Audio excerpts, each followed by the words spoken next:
अस्सलाम वालेकुम। कैसे हैं दोस्तों? उम्मीद करता हूँ सब दोस्त ठीक ठाक होंगे, मज़े में होंगे, फिट होंगे, लाइफ को एंजॉय कर रहे होंगे और साथ साथ पीएसएल को भी एंजॉय कर रहे होंगे। पीएसएल के मैचेस क्या बात है भाई, क्या बात है, कमाल के मैचेस हो रहे हैं। अगर आप दोस्तों ने लाइव मैच देखा है तो आपको पता होगा कि बाबर आजम ने इस मैच में क्या ऐसा अनोखा काम किया है कि कराची को मैच जितवा दिया। हम आपको इस वीडियो में बताएंगे, लेकिन उससे पहले आप सब दोस्तों से एक छोटी सी रिक्वेस्ट के चैनल को सब्सक्राइब करें, वीडियो को लाइक करें और दोस्तों के साथ शेयर करें। साथ में लगे हुए बेल आइकन को प्रेस कीजिएगा ताकि हमारी आने वाली तमाम वीडियोस का नोटिफिकेशन आपको बर वक्त मिलता रहे।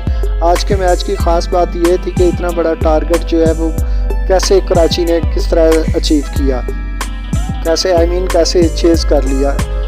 पहाड़ जैसा टोटल बाबर आजम की इस फुर्ती की वजह से कराची किंग्स को फतह हासिल हुई। कराची किंग ने बहुत ही अच्छा खेल पेश किया। बाबर आजम और शर्जील खान ने ओपनिंग का आगाज़ किया। इससे पहले अमाद वसीम ने टॉस जीतकर मुल्तान सुल्तान को पहले बैटिंग की दावत दी। क्रिस लेन जो कि लास्ट 3 मैचेस से कुछ नहीं कर पा रहे थे, आखिरकार आज क्रिस लेन का बल्ला चला। उन्होंने 12 बॉल पर 32 रन स्कोर किए। इसके अलावा उस मैच की ख़ास बात यह थी कि बाबर आजम ने विकेट के चारों तरफ स्ट्रोक खेले और कराची को मैच जितवा दिया।